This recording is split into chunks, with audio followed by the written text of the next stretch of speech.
ಸರ್ಪ ತಲೆದೂಗಿದರೇನು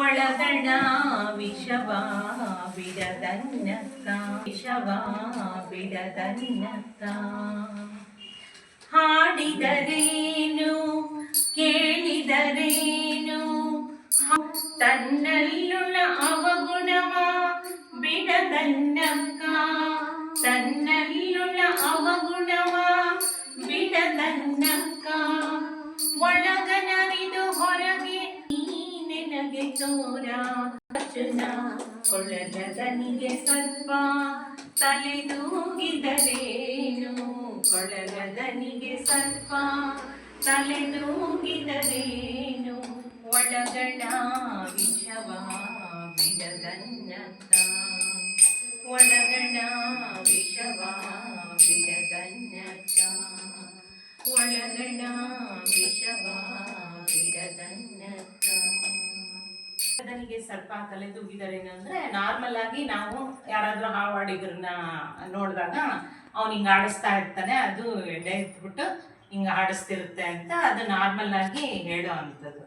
ಆದರೆ ನಮ್ಮ ಒಂದು ಭಾವನಾತ್ಮಕವಾಗಿ ತಗೊಂಡಾಗ ಅಥವಾ ಆಂತರ್ಯದ ಮೂಲಕ ತಗೊಂಡಾಗ ಕೊಳಲ ದನಿ ಅಂತಂದ್ರೆ ಇಲ್ಲೇನು ಎಲ್ಲ ಬೇರೆ ಬೇರೆ ವಿಚಾರಗಳು, ಅದಕ್ಕೆ ನಾವು ಏನು ತಲೆದೂಗಿದ್ರು ಎಲ್ಲ ಅವ್ರ ವಿಚಾರಗಳೆಲ್ಲ ಕೇಳಿದ್ರು.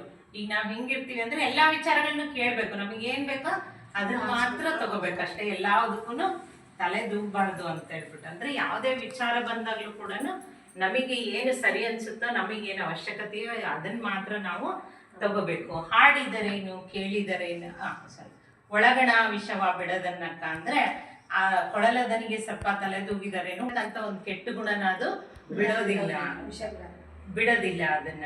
ಅಂದ್ರೆ ಅದು ಜನರಲ್ ಆಗಿ ಹಾವು ಅಂತ ತಗೊಂಡಾಗ ಆ ತರ ಬರುತ್ತೆ, ಮನಸ್ಸು ಅಂತ ತಗೊಂಡಾಗ ವಿಷಯಗಳು, ಯಾವುದೇ ವಿಷಯಗಳು ಅದನ್ನ ಬಿಡ್ಬೇಕು ನಾವು. ಒಳಗಡೆ ಅದನ್ನ ಬಿಡೋದಿಲ್ಲ, ಮನಸ್ಸು ಎಳಿತಾನೆ ಇರುತ್ತೆ. ಎಷ್ಟು ನಾವು ಸತ್ಸಂಗಗಳಿಗೆ ಬರ್ತೀವಿ, ಎಷ್ಟು ಸಮಾಧಾನವಾಗಿರ್ಬೇಕು ಅಂದ್ಕೊಳ್ತೀವಿ, ಆದ್ರೆ ಯಾವುದೋ ಒಂದು ವಿಚಾರಕ್ಕೆ ಟಕ್ಕಂತ ಸಿಟ್ಟು ಬಂದ್ಬಿಡುತ್ತೆ, ಇಲ್ಲ ಏನೋ ಬೈದ್ ಬಿಡ್ತೀವಿ ಯಾರಿಗೂನೋ, ಇಲ್ಲ ಬೇಸರ ಮಾಡ್ಕೊಂತೀವಿ. ಇದು ವಿಷ, ನಮ್ಮಲ್ಲಿ ತುಂಬಿಕೊಂಡಿರೋಂಥ ವಿಷ. ಅದು ಅಂದ್ರೆ ಅದು ಹೊರಗೆ ಬರುತ್ತವ, ಅಂದ್ರೆ ಅದು ಹೈಲೈಟ್ ಆಗುತ್ತೆ.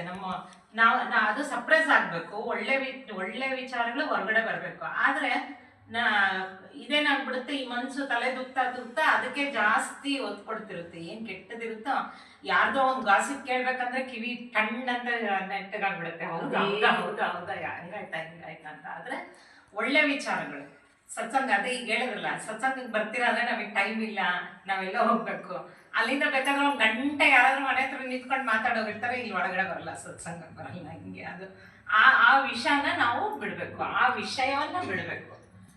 ಹಾಡಿದರೇನು ಕೇಳಿದರೇನು ತನ್ನಲ್ಲುಳ್ಳ ಅವಗುಣವ ಬಿಡದನ್ನಕ್ಕ. ಅದೇ ಈಗ ಹೇಳಿದ್ನಲ್ಲ, ಎಲ್ಲ ಬಂದಿರ್ತೀವಿ ಸತ್ಸಂಗದಲ್ಲಿ, ಇಷ್ಟೆಲ್ಲ ಕೇಳ್ತೀವಿ. ಇದನ್ನೆಲ್ಲ ಮಾಡಿದಾಗ ನಮ್ಮಲ್ಲಿ ಅಟ್ಲೀಸ್ಟ್ 1% ಆದ್ರೂ ಚೇಂಜಸ್ ಆಗ್ಬೇಕು. ನಾವು ಮನೆಗೆ ಒಂದು ಸಿಟ್ಟು ಕಡಿಮೆ ಆಗಿರ್ಬೇಕು, ಇಲ್ಲ ಅಂದ್ರೆ ಬೇರೆ ವಿಚಾರಗಳ ಬಗ್ಗೆ ವಿಷಯ ಹೋಗೋದನ್ನ ನಮ್ಮ ಮನಸ್ಸು ತಡಿಬೇಕು. ಈ ಥರದ್ದೇನೋ ಆಗ್ಬೇಕು. ಆದ್ರೂ ನಮ್ಮ ಮನಸ್ಸು ಅದ್ರ ಕಡೆ ಗಮನ ಕೊಡಲ್ಲ. ಅದನ್ನ ಹಾಡಿದ್ರೇನು, ಏನ್ ಕೇಳಿದ್ರೇನು ತನ್ನಲ್ಲುಳ್ಳ ಅವಗುಣವ ಬಿಡದನ್ನಕ್ಕ. ಹಾವಲ್ಲಿ ಹೆಂಗೆ ವಿಷ ತುಂಬ್ಕೊಂಡಿರುತ್ತೆ ಹಲ್ಲಲ್ಲಿ, ನಮ್ಮಲ್ಲೂ ವಿಷಯವೆಂಬ ವಿಷ ತುಂಬ್ಕೊಂಡ್ಬಿಟ್ಟಿರುತ್ತೆ. ಏನೇನೋ ವಿಚಾರಗಳು ಬರ್ತಾ ಇರ್ತವೆ, ಹಂಗೆ ಆ ಥರದ ವಿಷ ತುಂಬ್ಕೊಂಡ್ಬಿಟ್ಟಿರುತ್ತೆ, ಅದು ಹೋಗೋದಿಲ್ಲ.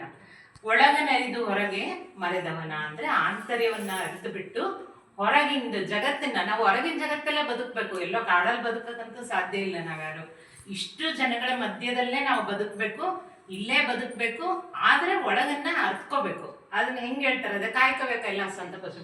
ನೀವು ಏನೇ ಮಾಡ್ರಿ ಒಳಗಡೆ ಶಿವ ಶಿವ ಶಿವ, ಅಥವಾ ನಿಮ್ ಯಾವುದೋ ಭಗವಂತ ನೀವು ಯಾರು ಧ್ಯಾನ ಮಾಡ್ತೀರೋ ಅದನ್ನ, ರಾಮಕೃಷ್ಣದೇ ಧ್ಯಾನ ಮಾಡ್ತೀರಾ, ಶಾರದಾ ಮಾತನೇ ಧ್ಯಾನ ಮಾಡ್ತೀರಾ, ನಾವು ಏನೇ ಕೆಲಸ ಮಾಡಿದ್ರು, ಅಡುಗೆ ಮಾಡ್ತಿರ್ಲಿ, ಒಳಗಡೆ ನಮ್ಮ ಅಂತರ್ಯದಲ್ಲಿ ಆ ಭಗವಂತ ನಾಮಸ್ಮರಣೆ ನಡೀತಾ ಇರ್ಬೇಕು. ಅಂದ್ರೆ ನೆನಪು ಮಾಡಿ ಹೊರಗೆ ಮರೆದವನ ಅಂದ್ರೆ ಹೊರಗಿನ ಜಂಜಾಟಗಳನ್ನೆಲ್ಲ ಮರ್ತು ಬಿಡ್ಬೇಕು. ಆದ್ರೆ ಇಲ್ಲೇ ಇರ್ಬೇಕು, ಒಳಗಿನ ಅರ್ತ್ಕೋಬೇಕು ನಾವು. ನೀನೆನಗೆ ತೋರ ಚನ್ನಮಲ್ಲಿಕಾರ್ಜುನ ತೋರ್ಸೋ ಅಂತ ಅಕ್ಕಮಹಾದೇವಿ ಕೇಳ್ತಾ ಇದ್ದಾರೆ ಚನ್ನಮಲ್ಲಿಕಾರ್ಜುನ.